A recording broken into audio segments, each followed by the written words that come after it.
الرجيم بسم الله الرحمن الرحيم السلام عليكم ورحمة الله وبركاته الحمد لله رب العالمين والعاقبة للمتقين ولا عدوان إلا على الظالمين أشهد أن لا إله إلا الله وأشهد أن محمدا عبده ورسوله اللهم صل على سيدنا محمد وعلى آله وصحبه أجمعين أما بعد. Yang saya hormati Bapak Ustaz, yang saya hormati Tuan Nasir dan ahli jabat kuasa masjid, seterusnya kepada muslimin serta muslimat. Alhamdulillah, kita ucap syukur banyak-banyak kepada Allah. Malam ni kita dapat berjumpa di masjid ini. Kalau biasa malam Jumaat kita baca surah Yasin, malam ini kita nak dengar sedikit tazkirah, pengajaran-pengajaran yang boleh kita ambil dari peristiwa Isra dan Mi'raj. Tuan-tuan yang dirahmati sekalian, oleh kerana sambutan Isra Mi'raj ini satu sambutan yang kita sudah sambut setiap tahun, dan ceramah Isra Mi'raj pun sudah jadi ceramah yang tuan-tuan semua dah hafal ya. Yang ada dekat depan saya ni pula orang-orang yang veteran. Tentulah kalau umur tu 80 tahun, dia dah dengar ceramah Isra Mi'raj ni mungkin dah 150 kali. Jadi dah tahu dah ya, ceritanya satu persatu tu dah tahu. Kadang-kadang ustaz pula terlupa. Sebab itu pada malam ini saya akan mengambil pengajaran-pengajaran yang terpenting sahaja dari peristiwa Isra dan Mi'raj. Yang lain tu penting juga, tapi kita cari yang paling penting sekali untuk kita jadikan perbincangan kita pada malam ini. Tuan-tuan, kita sebagai orang Islam, apa benda paling penting sekali dalam hidup kita? Kalau tidak akidah, ya, akidah itulah benda yang paling penting dalam hidup kita. Makan penting ke? Penting, tapi akidah lagi penting. Ya, penting. Hatta kalau kita buat perbandingan antara akidah dengan fiqh, penting akidah. Sebab kalau akidah kita tak betul, fiqh kita, sembahyang kita, puasa kita, zakat kita, habis semua. Allah tak terima. Ya, kita pergi haji letih, habis duit beribu, tapi bila akidah kita tak betul, perkara-perkara dalam prinsip agama kita ni kita tak betul, maka habis, rosak habis segala fiqh kita, segala amalan kita. Jadi yang saya nak ambil iktibar paling penting sekali dalam Isra Mi'raj kita ini adalah perkara yang berkaitan dengan akidah. Itu yang paling penting. Dan saya lihat pada hari ini masalah umat Islam di merata tempat ialah masalah akidah. Masalah akidah yang paling berat sekali.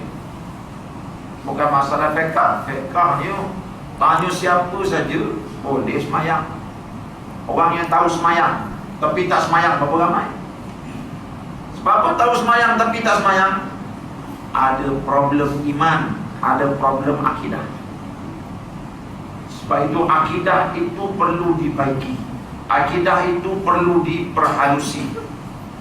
Yang ini yang saya nak bincangkan dalam peristiwa Isra dan Mi'raj kita pada kali ini.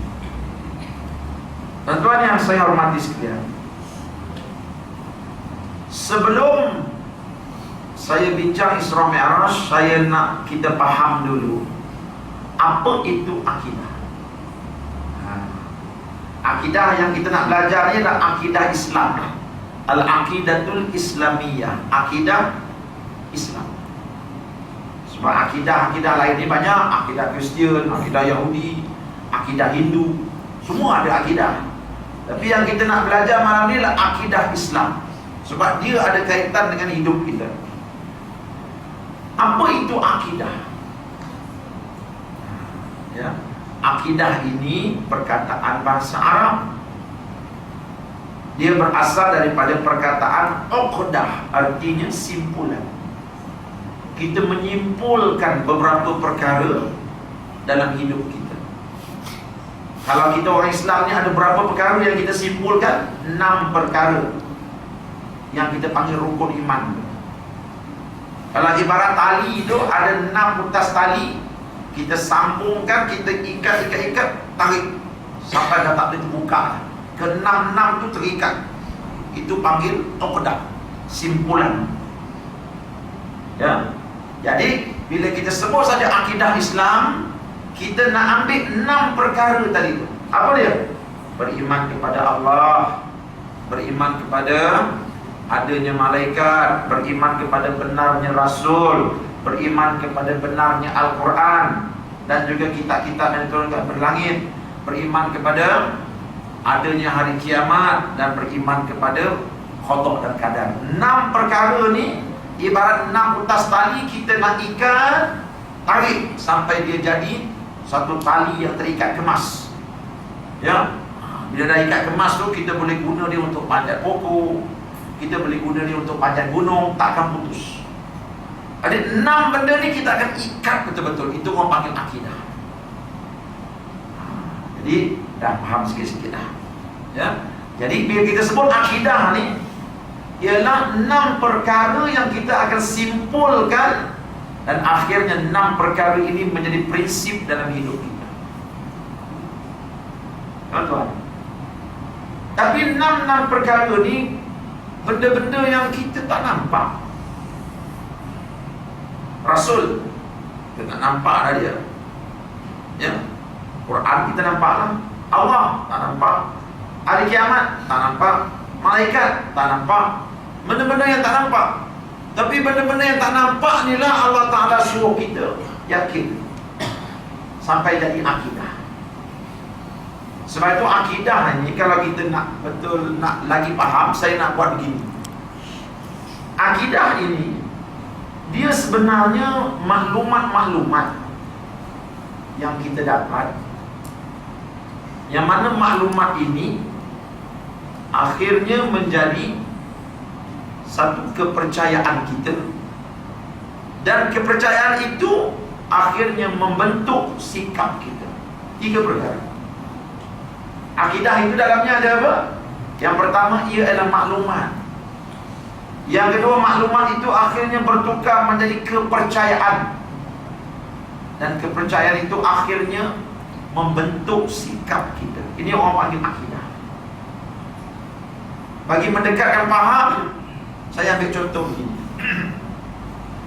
Katalah saya ni duduk di kawasan yang rumah saya rumah yang penuh dengan beluga. Ya. Ayah saya sebelum dia pergi kerja, dia kata pada saya, dia kata, kamu jangan main bola dekat luar rumah, main dekat dalam aja. Sebab apa ya? Sebab di luar rumah tu beluga, dalam beluga tu ada ular tedung, ada ular kapak, ular berbisa saja kat luar tu. Kalau kamu main bola, bola tercampak dekat dalam beluga tu, jumpa dengan ular tedung, dia patuk kamu mati. Ayah saya bagi maklumat. Maklumat tu masuk dalam otak saya. Saya pun maklumat tu saya dapat. Ya, ayah saya pun pergi. Bila dia pergi, kakak saya pun datang. Jom kita main bola dekat luar. Saya tak naklah main bola dekat luar. Nanti bola masuk dalam semak, kena patuk dengan ular, nanti mati saya nanti. Kakak saya kata, mana kau tahu ni? Ayah beritahu. Ular? Kau pernah tengok ular dalam beluga? Tak pernah. Habis tu yang kau percaya buat apa? Saya percaya. Ayah takkan bohong. Saya percaya. Kau pernah ke tengok ular tu? Tak pernah. Saya sekadar mendengar maklumat dari ayah, tapi saya percaya. Dia pun tarik tangan saya. Jomlah kita pergi main bola. Saya kata tak nak. Saya tak nak main. Kakak saya kata, bodohlah kau. Mana ada ular? Tak, saya percaya ada ular. Ini akidah. Tengok, mula-mula saya dapat maklumat dari ayah saya, akhirnya maklumat itu jadi kepercayaan saya, sehingga dia membentuk sikap saya. Akhirnya saya tak nak main bola dekat luar, walaupun ular tu saya tak nampak pun, tetapi maklumat itu telah bertukar menjadi kepercayaan. Kepercayaan itu akhirnya membentuk sikap saya. Ini orang panggil akidah. Saya nak tanya tuan-tuan, jomlah lepas kita dengar ceramah ni, kita pergi disco tu. Untuk Pak Haji bagus, tu banyak GRO kat dalam tu. Apa kata Pak Imam, Pak Haji, Ustaz, astagfirullahalazim, dosa tu. Main Haji, apa takut kan? Oh, saya tak berani Ustaz. Hari tu minggu lepas ada ustaz tu, dia ceramah, dia kata kalau kita ni buat maksiat nanti masuk neraka. Dalam api neraka tu apinya besar, rantai-rantai dalam api neraka tu panas, malaikatnya garang-garang. Saya berkata, Haji pernah masuk neraka ni? Tak pernah. Habis tu apa Haji takutkan? Oh, saya tak berani Ustaz. Saya yakin ustaz tu cakap betul. Ustaz tu baca daripada Quran, ayat Quran kata tu. Saya tak berani Ustaz. Nampak? Ini akidah. Maklumat yang dia dapat dari ustaz tu akhirnya dia percaya, dan maklumat itu sudah jadi satu kepercayaan, membentuk sikap dia sampai dia tak berani ikut saya pergi disco. Ini orang panggil akidah. Jadi sebab itu saya kata ni, akidah itu penting. Akidah ni benda pertama dalam hidup seorang Islam. Ya. Tuan-tuan puasa bulan Ramadan. Apa pasal puasa? Tanya adik-adik kita. Bulan Ramadan, dia masuk tandas, bukan ada orang pun, tapi dia tak akan minum. Tanyalah adik-adik kita, minum dia? Tak ada, sumpah dia kata. Tak minum, sebab apa? Allah nampak. Waduh, anak kau seorang je dalam bilik air tu, bukan ada pun cikgu pun tak ada. Dah Allah nampak. Mana kata Allah nampak? Semalam cikgu ajar sifat 20. Cikgu kata, ustaz kata Allah tu maha melihat. Alah, cikgu cakap aja, iya, saya yakin Allah tu maha melihat. Tengok, bila dia yakin Allah tu maha melihat, dia masuk tandas pun tak ada orang, dia tak berani minum air.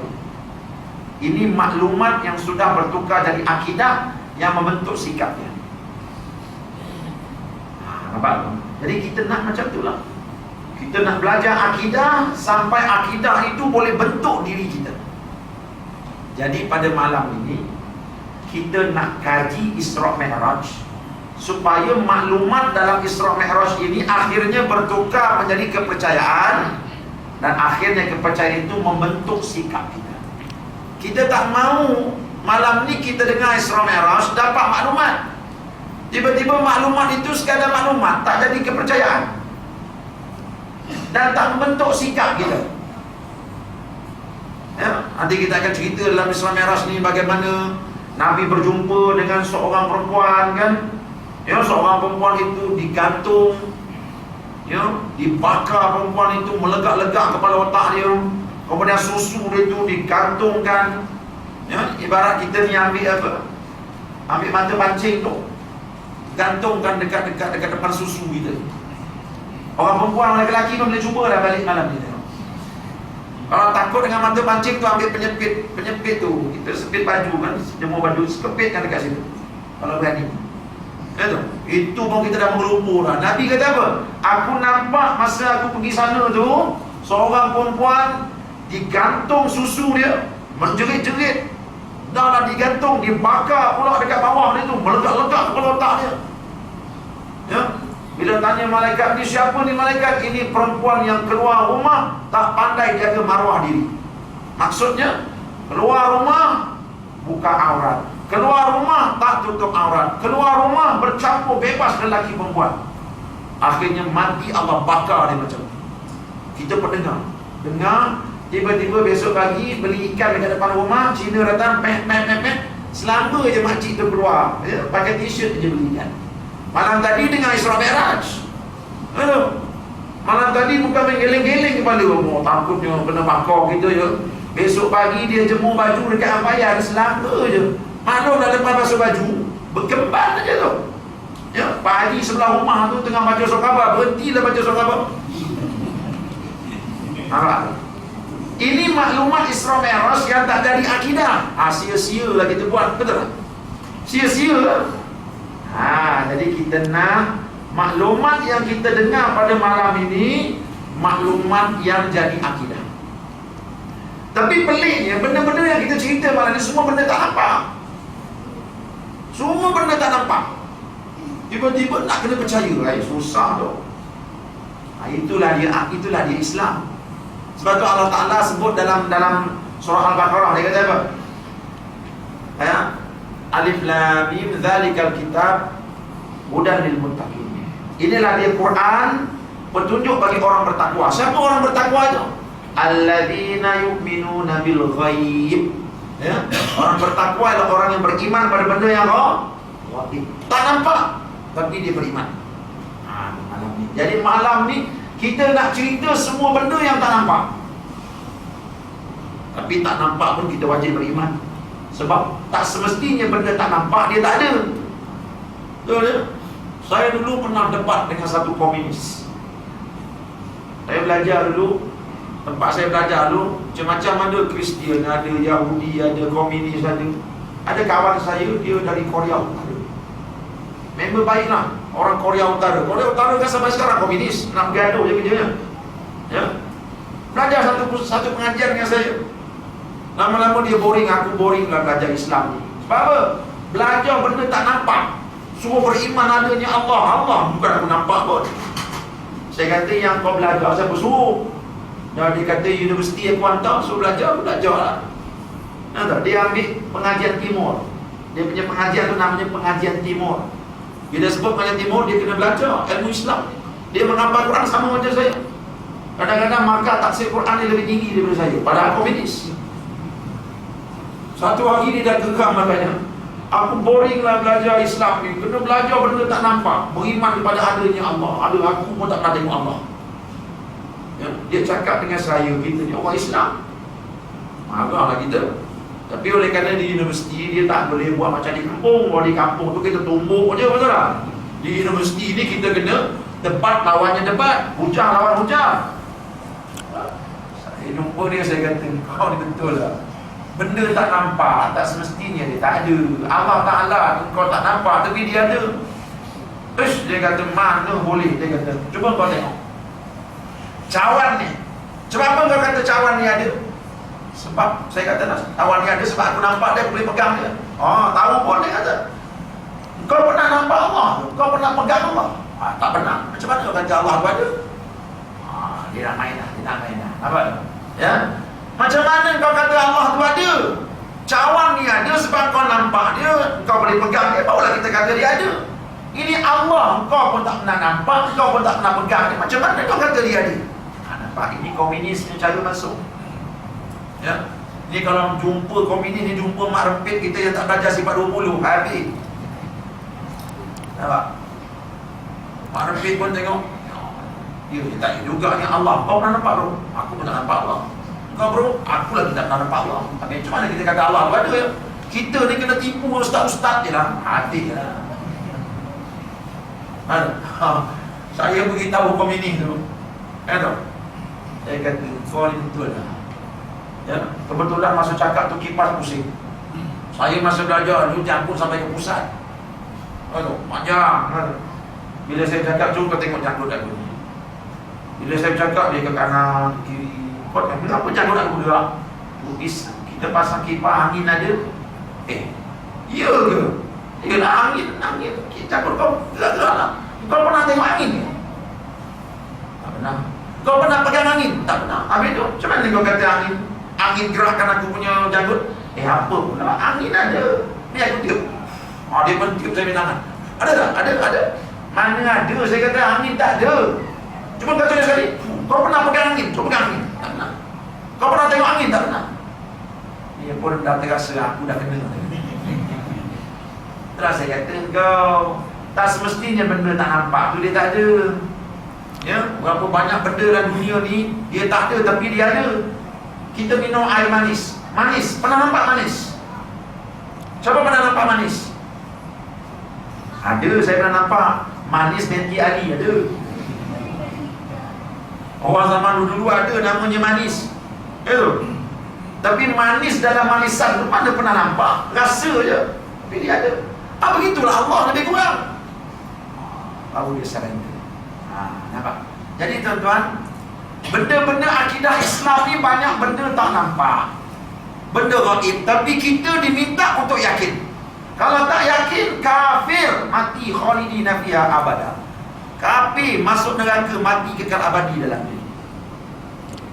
Sebab itulah tuan-tuan, pengajian ilmu akidah ni wajib kita hadir. Ya, bila ada Tok Guru datang mengajar akidah, wajib hadir. Duduk, jangan ke mana-mana, sebab akidah ni tuan-tuan benda penting. Ya, cuba tengok dalam peristiwa Isra Mi'raj ni. Bila Nabi beritahu dia, aku malam tadi pergi Palestin, ya, lepas Isyak malam tadi aku pergi Palestin. Lepas tu aku balik dari sini, aku jumpa Allah Ta'ala gitu gini, aku balik. Apa? Ketika itu orang kafir tak percaya, orang kafir memanglah tak percaya, itu dah dia kafir. Ya. Tapi ada orang yang dah jadi Islam, duduk dengar Nabi cakap, apa dia kata? Ya Muhammad, dulu aku percaya dengan kau, tapi kali ni aku tak percaya. Nampak?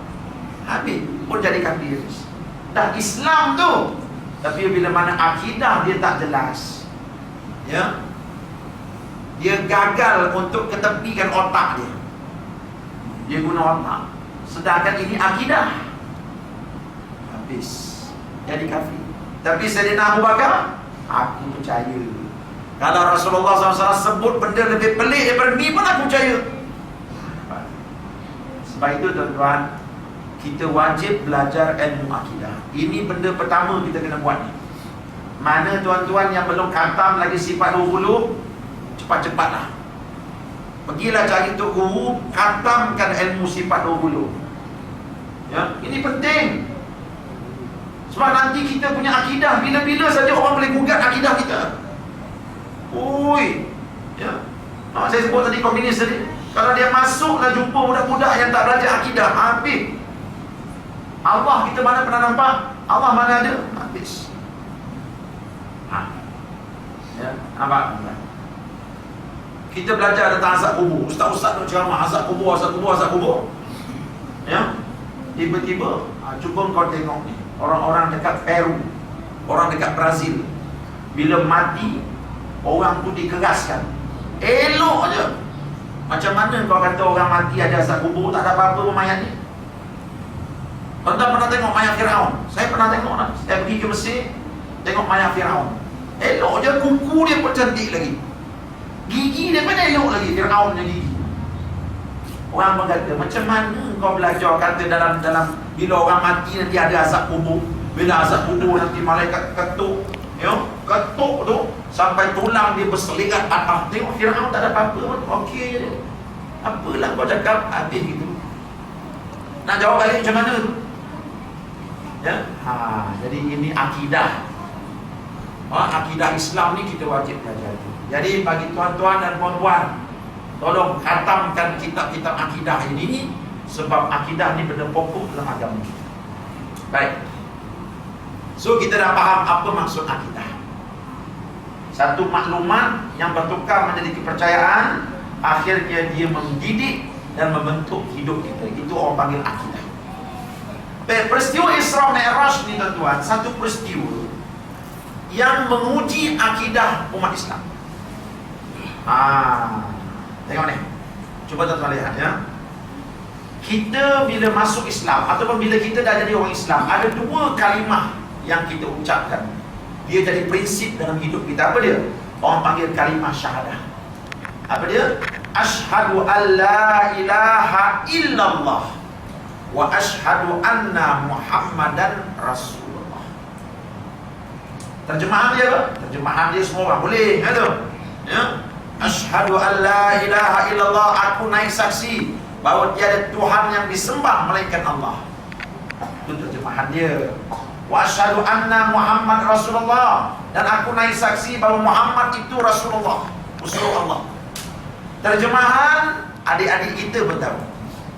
Tapi apakah maksud di sebalik kalimah syahadah yang diucapkan tu? Apa maksud dia? Maksud dia ialah bila kita ucap saja asyhadu an la ilaha illallah, kita mengisytiharkan bahawa Tak ada yang aku percaya, tak ada yang aku sembah, tak ada yang paling aku takut, tak ada yang paling aku kagum, tak ada yang paling aku percaya illallah, malaikat Allah. Itu maknanya. Wa ashhadu anna Muhammadan Rasulullah, dan aku juga mengisytiharkan bahawa tak ada yang aku lebih percaya melainkan pada Rasulullah, kepada Muhammad Rasulullah. Aku percaya pada Allah, jadi Allah bagi maklumat ke Rasulullah, Rasulullah bagi ke aku. Aku percaya pada Allah dan aku percaya pada Rasulullah lebih daripada aku percaya pada diri aku sendiri. Siapa yang percaya pada diri sendiri lebih daripada dia percaya Allah dan Rasul, kafir. Tak boleh. Bila kita dah ucap kalimah syahadah tu, bagi kita yang paling kita percaya Allah Rasul, yang lain tak ada. Ya. Sekalipun bila Allah Rasul beritahu kita benda yang akal kita tak masuk akal, aku percaya. Kau janganlah cuba nak selewengkan aku. Dia pun kata, kau ni betul lah, orang Islam ni betul lah. Apa saja Allah dan Rasul kau sebut, semua kau percaya. Mestilah, sebab aku dah ucap asyhadu alla ilaha illallah. Dia pun kata, kau tahu tak, banyak benda yang Nabi kau ajar benda tak betul, benda tak logik, tak masuk akal. Kata mana contoh? Dia bagi contoh. Cuba kau tengok. Nabi kau haramkan makan tupai, tapi dia halalkan makan itik. Ada orang pucuk biasa makan tupai. Dia kata, tak ada dia. Mak rempit pun, walaupun dia merempit tak semayang, tak nak dia makan tupai. Banyak lagi benda lain dia boleh makan. Itik kita makan. Saya suka makan itik. Nak pula itik pencin tu kan, malam raya rebus dia buat rendang. Dah. Ya. Dia kata apa? Cuba tengok, tak logik agama kau. Itik tu binatang nombor 2 pengotor lepas babi. Cuba tuan-tuan tengok riwayat seekor itik. Dia bangun tidur pagi-pagi, apa dia buat? Mana dulu tempat dia pergi masjid ke? Bukan, dia pergi longkang masjid. Cari apa benda ada, semua dia sudu. Tengok longkang masjid, kahak orang-orang Pak Haji ni kecil-kecil. Dia pergi cari longkang Cina pula, kahak besar-besar. Dia sudu. Sedap pada tu. Ini kerja itik. Lepas tu dia naik atas darat kan, tengok ada tahi orang, habis semua dia makan. Ini itik. Tengok itik, itulah kerja dia. Ya, bukan kira benda bersih tak bersih, habis semua dia pedalnya. Cuba tuan-tuan tengok tupai. Pernah tengok tupai makan tahi? Pernah tengok tupai pergi kejar kahak Cina? Ada? Cina tua tu kan, dia pernah itu kempuk. Tak ada. Tupai ni binatang bersih, dia makan buah atau pokok. Itik binatang pengotor. Kalau ikut akal kita, yang mana mesti dihalalkan? Ikut akal. Tentulah tupai, betul tak? Itik haram, tapi agama kata apa? Dah, itik halal, tupai haram. Kita kena ikut. Datang komunis dia kata apa? Tengok agama kau tak betul. Benda kotor dihalalkan, benda bersih diharamkan. Apa agama kau ni? Kita berkata, dah, aku bila dah ucap asyhadu, apa kata Nabi aku, itu yang paling betul. Sekalipun otak aku kata tak betul, dah, otak tak pakai, aku pakai Nabi aku. Ini dia. Itu saya kata tadi, bila kita dah ucap asyhadu ni, kita tak boleh percaya pada diri kita, kena percaya pada Allah dan Rasul. Apa tak ada orang lain? Pada diri sendiri pun kita tak boleh percaya. Kita kena percaya pada Allah, Rasul saja. Nah, Yahudi ramai apa sebab? Sebab dalam kitab Taurat sebut, Nabi akhir zaman akan turun di sebuah tempat yang subur menghijau. Dan Nabi itu ada tanda-tanda dia begini. Ini disebut dalam kitab Taurat. Saya baca Taurat, tuan-tuan. Masa saya di universiti, pengajian saya antaranya mengkaji kitab Injil dan Taurat. pening dibaca, kepala otak baca Taurat. Sebab dia kitab, ditulis di tangan manusia. Bukan kalam Allah, manusia reka. Tapi kena hafal lah, dah masuk biasa, kena hafal.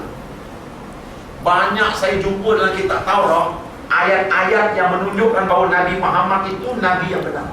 Mereka tak sempat nak buang. Kita jumpa. Ada lagi kitab tu di rumah saya. Ya, banyak lagi. Bani Israel ni dia duduk di Madinah, dia tunggu Nabi Muhammad.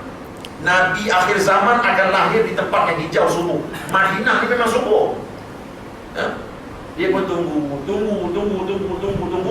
Sampai bila dia bergaduh dengan orang Arab, dia kata apa? Bila dia bertumbuk dengan Arab, kalah.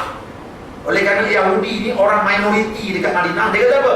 Nantilah bila turun Nabi akhir zaman tu, Nabi tu akan menyembelahi kami. Masa tu siaplah kamu, orang Arab, kami belasah kamu balik. Sampai macam tu dia tunggu Nabi tu. Tiba-tiba Nabi SAW bangsa Arab berhijrah ke Madinah. Sampai di Madinah, Tok guru Yahudi ni, ini ke yang kata dari Nabi tu, jom kita pergi siasat. Mereka pergi siasat, mereka bagi hadiah. Ya Muhammad, ni hadiah, ni hadiah, ambil lah. Hadiah buah, Nabi pun ambil, makan bagi kawan-kawan. Dia kata ini alamat pertama. Sebab Nabi akhir zaman, dia hadiah dia terima, dia makan. Tapi sedekah dia tak makan. Besok mereka bawa buah-buahan, ya Muhammad ini sedekah ya Muhammad. Nabi ambil, satu pun dia tak makan, bagi sahabat-sahabat. Yahudi pandang, ini tanda kedua. Tanda ketiga, ya Muhammad buka belakang kau, tak tengok sikit, ada hitam dekat belakang ni. Buka baju belakang, tengok dekat belakang ni ada pompok hitam. Ini tanda nombor. 3 sifat yang disebut dalam Taurat ada pada Rasulullah. Ada seorang tu guru Yahudi nama Abdullah bin Salam. Terus dia beriman kepada Nabi Muhammad. Ya Muhammad, aku masuk Islam. Engkau lah Nabi yang aku tunggu. Ini seorang tu guru Yahudi. Ya. Ada lagi seorang tu guru dia, Huyai bin Akhtab. Dia balik rumah, anak murid dia tanya, tu guru macam mana tu guru? Memang dia lah Nabi yang disebut dalam Taurat. Tapi dia tu Arab, bukan Bani Israel. Kita akan tentang dia habis. Nampak tuan? Abdullah bin Salam tu guru Yahudi yang masuk Islam. Dia jumpa Rasulullah. Ya Muhammad, ya Rasulullah, engkau jangan cerita kat orang aku masuk Islam, sebab aku nak pergi dakwah dengan orang Yahudi. Nabi pun berdakwah, hey Yahudi, akulah Rasul yang dihantar di Allah, berimanlah pada aku. Keluar Abdullah bin Salam, tu guru Yahudi yang masuk Islam. Dia kata, wahai anak-anak muridku, engkau kenal aku kan? Aku tu guru yang alim kitab Taurat. Aku mengajar kamu agama Yahudi. Aku pun dah masuk Islam. Marilah ikut Islam. Apa kata Yahudi? Ini kau dah kena sihir dengan Muhammad dah ni. Padahal maklumat yang dia dapat cukup terang. Inilah Muhammad yang ditunggu, Nabi akhir zaman. Tapi Yahudi tuan-tuan, hujah jelas macam mana pun dia takkan terima. Nafsu dia lebih dia terima. Pernah satu ketika Yahudi jumpa Rasulullah. Ya Muhammad, aku tanya kau soalan, boleh jawab soalannya, aku masuk Islam. Sebab yang boleh jawab soalan ni hanya Nabi aja. Apa soalannya? Nabi Musa alaihissalam, sebelum dia terima kitab Taurat, dia makan benda tu. Lepas dia terima, dia tak makan. Apa benda dia? Nabi bukan dia reti jawapannya, dia tunggu daripada Allah jawapannya. Apa? Aku bayar, aku jawab esok. Malam tu turun Jibril. Jibril beritahu, ya Muhammad, jawapannya ialah susu unta dengan daging unta. Besok jumpa Yahudi, jawapan dia adalah susu unta dan daging unta. Betul tak? Yahudi kata, betul jawapan kau. Sama macam kita Taurat kata. Habis itu Nabi kata, bila masuk Islam, kau jadi semalam kalau jawapan betul masuk Islam. Nanti lu, aku nak tanya kau ya Muhammad, siapa bagi tahu kau jawapan ni? Nabi kata, malam tadi Jibril alaihissalam turun beritahu aku. Oh, kalau Jibril alaihissalam aku tak nak lah. Kalau Mikail beritahu aku beriman. Kalau Jibril aku tak nak beriman. Kan, ini kalau tak apa pada saya ni datang. Postman, apa biasa postman? Postman sampai saja. Betul tak? Ya, datang surat bank, postman temu anda. Tuan-tuan tak nak bayar di rumah tu, bank hantar 10 kali, postman temu anda. Betul? Dah lama orang datang nak tutup pintu, nak rampas rumah. Sebab apa cik tak bayar? Sebab yang hantar tu postman temu. Kalau yang kurus, saya bayar. Kalau yang hantar suatu postman kurus, saya bayar. Gemuk saya tak nak bayar. Bank kata tu memang gila dah pakcik ni, ambil lah rumah dia kata. Begitulah Jibril yang bagi maklumat. Kalau Jibril kami tak nak lah, kami nak Mikail. Ini Yahudi. Sebab itu tuan-tuan, Allah tarik kemuliaan Bani Israel, Allah laknat mereka. Daripada bangsa yang mulia, Allah laknat mereka menjadi bangsa yang menerima laknat daripada Allah. Sampai hari ini tuan-tuan, kita tiap-tiap kali semayang, kita Allah Ta'ala perintahkan supaya jauhkan diri daripada Bani Israel. Betul tak? Sebab apa? Dia kaum yang dilaknat di Allah. Bila kita baca ghairil maghdubi alaihim waladdallin, ya Allah, jangan kau jadikan aku Yahudi, jangan kau jadikan aku Kristian. Sebab apa? Sebab ini bangsa yang dilaknat di Allah. Kita diajar, Allah tarik. Jadi bila Yahudi telah dilaknat di Allah, Bani Israel telah jadi bangsa yang menerima laknat dari Allah, Allah Ta'ala nak bagi kemuliaan itu kepada bangsa yang lain pula, pada umat yang lain pula. Allah bagi kepada siapa? Allah bagi kepada umat Muhammad SAW. Allah Ta'ala cerita dalam Quran apa dia? Kuntum khaira ummatin ukhrijat linnas ta'muruna bil ma'rufi wa tanhauna 'anil munkar wa tu'minuna billah. Hei umat Muhammad, sekarang ini kamu jadi sebaik-baik umat. Allah Ta'ala nanti kita. Siapa umat Muhammad? Ini orang pucuk dah ni depan ni. Ini semua umat Muhammad ada. Daripada zaman Nabi Muhammad dia beriman, sampailah orang yang beriman pada Nabi Muhammad sampai hari kiamat. Itu semua umat Muhammad. Kita sudah jadi umat yang mulia, ganti Bani Israel. Sebab itu bila kita dilantik jadi umat yang mulia, Allah Ta'ala nak buat satu majlis perasmian, peralihan kuasa daripada Bani Israel kepada umat Muhammad. Lalu Allah Ta'ala buat Isra Mi'raj. Nabi kita sampai dekat Palestin. Bila Nabi sampai, terus Nabi Ibrahim kata, ya Muhammad, kau jadi Pak Imam. Ini Nabi Musa ada, Nabi Isa ada, Bani Israel dah. Sekarang ini kemuliaan bukan lagi pada mereka, kemuliaan ada pada umat Muhammad. Sebab itu Nabi diangkat dari imam pada hari itu. Itu rahsia dia, sebab. Tapi kena ingat ya tuan-tuan, kita dah jadi umat yang mulia, jangan syok sendiri pula. Umat yang mulia ni Allah Ta'ala letak 3 syarat. Apa dia? Kuntum khaira ummah ukhrijat linnas. Hei umat Muhammad, kamu umat yang paling mulia. Bila kamu buat 3 kerja. Apa kerjanya? Pertama, ta'muruna bil ma'ruf. Kamu kena selalu ajak orang buat baik. Satu. Kalau kita tinggalkan kerja ni, kita akan jadi macam Bani Israel juga. Yang kedua, wa tanhauna 'anil munkar. Engkau kena cegah kemungkaran yang ada depan mata. Cegah. Kalau kita tinggalkan kerja mencegah kemungkaran, kita akan terima juga macam mana Bani Israel. Dan ketiga, wa tu'minuna billah. Kau kena beriman pada Allah. 3 kerja. Sekarang ni umat Muhammad kata-kata tu buat kerja ni tuan-tuan. Betul ke umat Muhammad sekali cegah kemungkaran? Menantu dia balik gaya. Kata menantu duduk Sarawak. Betul, kahwin dengan anak perempuan dia. Sekali setahun sekali balik gaya ke Puchong. Menantu laki-laki pakai rantai lebih kasar daripada mentua katanya. Rantai emas menantu dia pakai. Seluar pendek, pusat buji gitu. Waktu isyak maghrib, bapak mentua pergi masjid.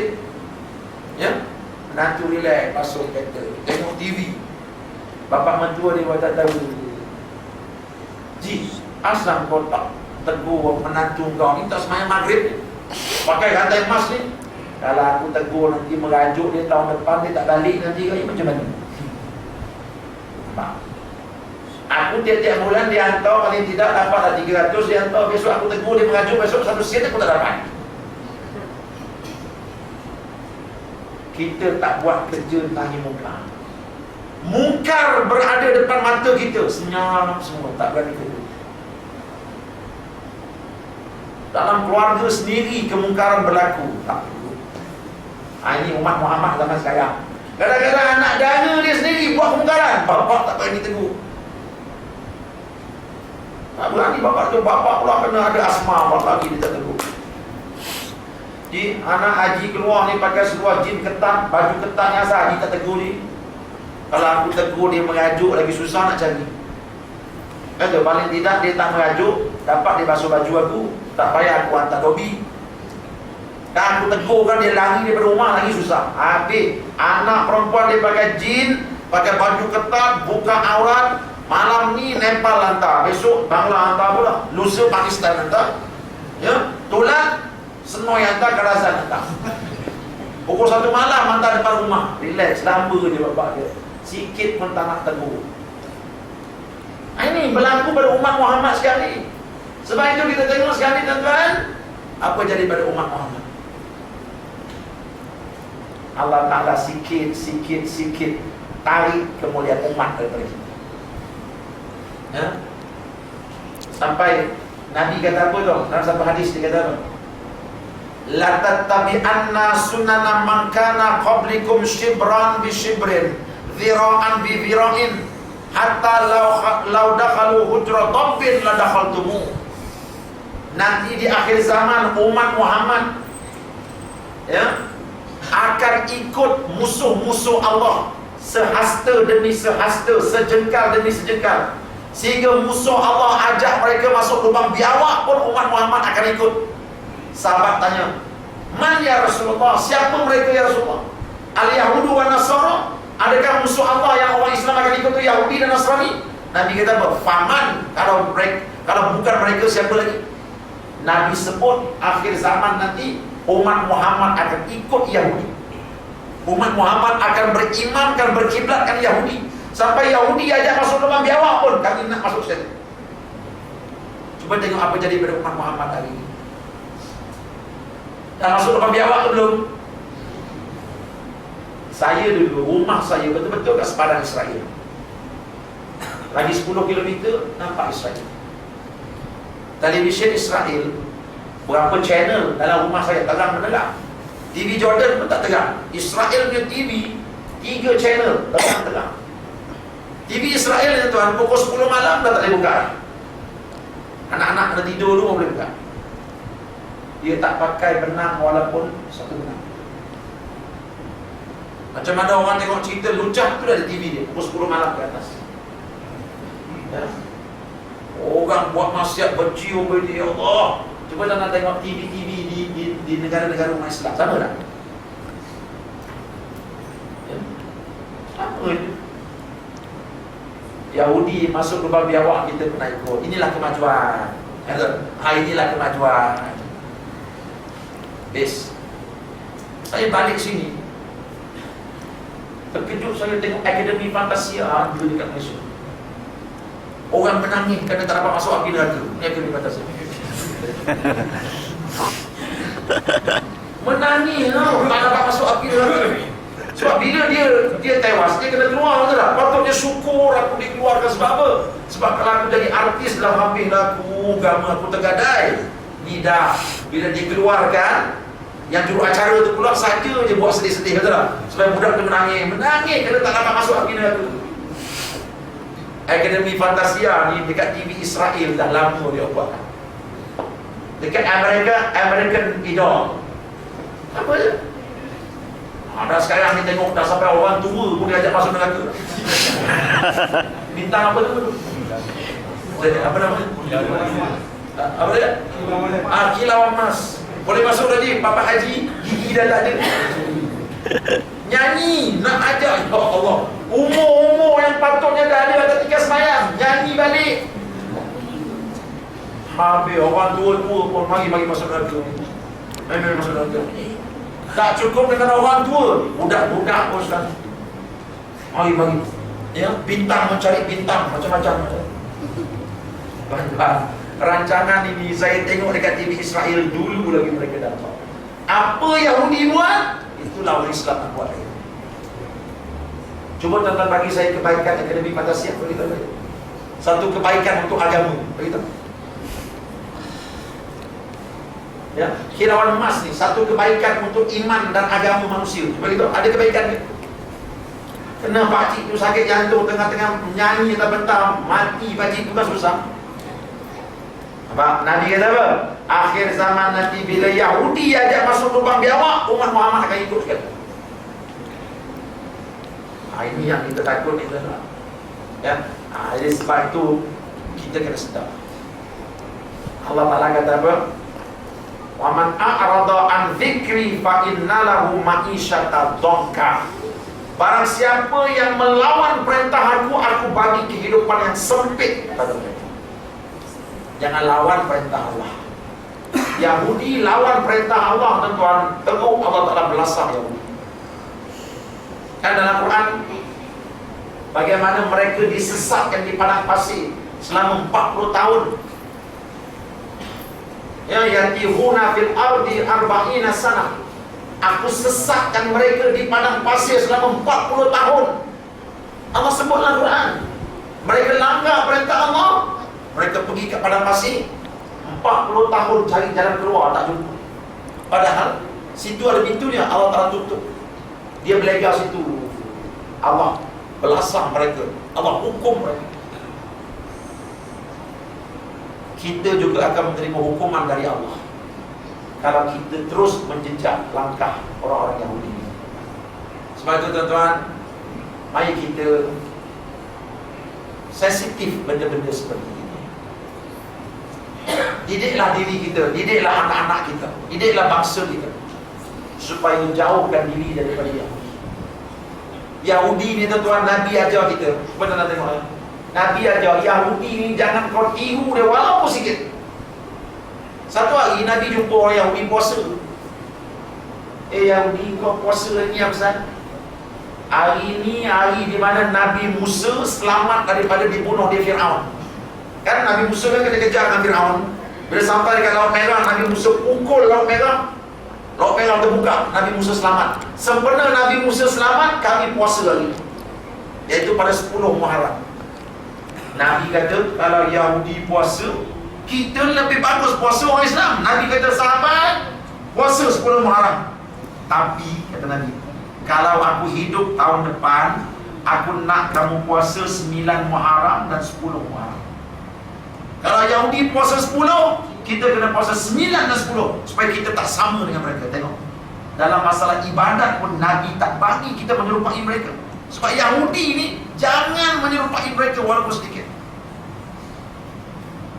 Yahudi puasa, dalam agama Yahudi mereka berpuasa, tapi puasa Yahudi tak ada sahur. Nabi kata bangun sahur, tasahharu walau bi jur'atil ma'. Hendaklah kamu bangun bersahur, sekalipun sekadar minum segelas air, kata Nabi. Sebab apa? Sebab nak bezakan antara puasa Yahudi dengan puasa orang Islam. Nabi tak nak langsung kita sama dengan mereka. Ini Nabi ajar kita. Tapi sayang, bila orang Islam tak belajar Islam, habislah tuan-tuan. Ya? Jadi, marilah sama-sama kita insafi perkara. Sampai itu tuan-tuan, secara pendek-pendeknya, Nabi bila Isra Mi'raj, Allah Ta'ala tunjuk dia macam-macam lah. Tuan-tuan tahu kan bagaimana Nabi nampak orang ketuk kepala dia sendiri, ambil kayu, batu ketuk. Nabi tanya, tu apa pasal tu malaikat buat kerja bodoh tu? Ya, pergi ketuk kepala sendiri. Malaikat kata, itulah ibarat seksaan orang yang atas dunia dulu tak semayang.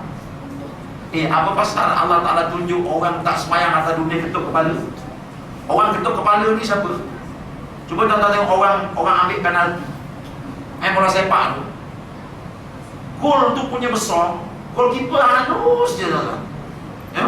Tiba-tiba dia tendang bola penalti tak masuk. Apa dia buat? Dia kan, I'm stupid. Jangan ketuk kepala. Orang bila terasa bodoh, dia ketuk kepala. Bodoh aku. Orang yang tak semayang ni Allah gambarkan betapa dia rasa diri dia bodoh di akhirat. Sebab apa? Sebab semayang ni sekejap aja. Tadi maghrib tadi, ada sejam tentang semayang.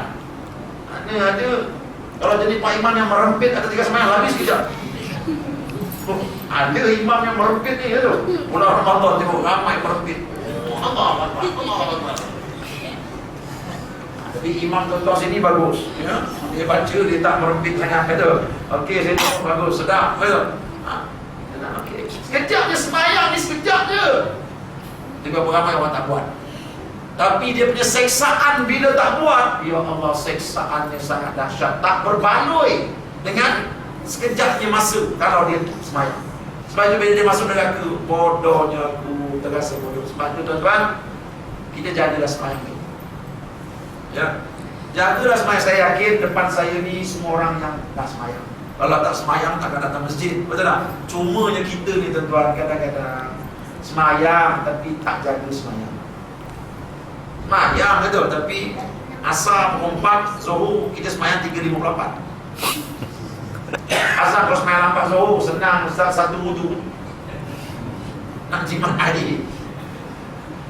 Melambat-lambatkan sembahyang. Itu yang Allah Ta'ala sebut dalam Quran apa dia? Fawailul lil musallin. Neraka willah untuk orang yang semayang. Orang semayang masuk neraka. Semayang macam mana? Alladzina hum an salatihim sahun. Orang yang sembahyang mereka lalai. Ulama tafsir ayat ini dia apa? Orang yang sembahyang di akhir waktu. Bukan tak khusyuk. Perkara ini pernah ditanya kepada para ulama. Ulama kata bukan maksud dia tak khusyuk. Bukan semua orang boleh dapat khusyuk. Maksud di sini lalai dan sembahyang tapi di akhir waktu. Dia buat dulu kerja dunia dia, lepas tu last sekali baru sembahyang. Dunia lagi besar daripada Allah. Ada. Jaga je bapa-bapa pengantin. Jaga ni bapa-bapa pengantin. Ada. Bila anak kahwin baguslah anak kahwin. Kita terima tetamu, kawan-kawan lama datang, betul. Sedar-sedar azan-azan. Alamak, bapa pengantin tak solat Zuhur. Oh, nak kena neraka lah buat. Ya. Sebab tu mak pengantin tolonglah ingat-ingatkan. Bapa pengantin, kita ni anak yang kahwin bukan kita kahwin. Kan jangan sampai anak kita seronok kita masuk neraka. Sebab apa? Abang ni dah pukul 4 ni Bang Zuhur tak sempat lagi. Allah. Kita tetamu ingatkanlah Pak Imam.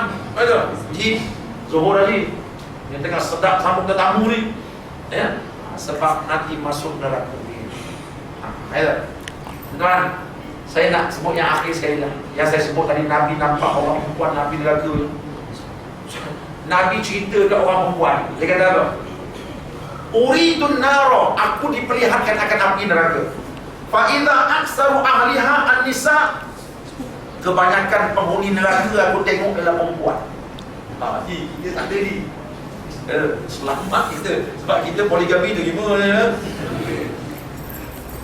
Bukan sebab itu orang perempuan Allah Ta'ala kata apa? Aku nampak dalam api neraka penuh dengan perempuan. Sebab apa Nabi nampak orang perempuan lebih ramai daripada orang lelaki dalam neraka? Sebab waktu di dunia dulu orang perempuan lebih ramai daripada orang lelaki. Betul tak? Sekarang ni tuan-tuan pergilah ke universiti hospital, buat bersalin. 10 katil, 9 perempuan, 1 lelaki. Sebab itu bila dia ramai dekat dunia, tentulah ramai yang masuk neraka.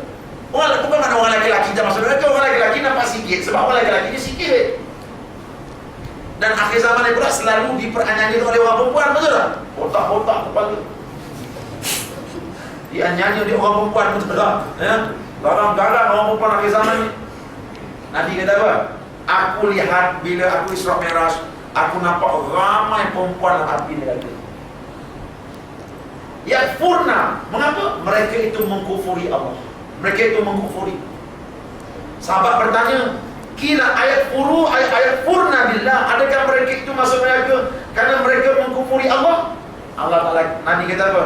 Qal yakfurnal ashira wa yakfurnal ihsan. Dah, orang perempuan masuk api neraka banyak bukan kerana mereka mengkufuri Allah, tetapi mereka mengkufuri suami mereka. Dan mereka mengkufuri kebaikan suami mereka. Apa kata Nabi?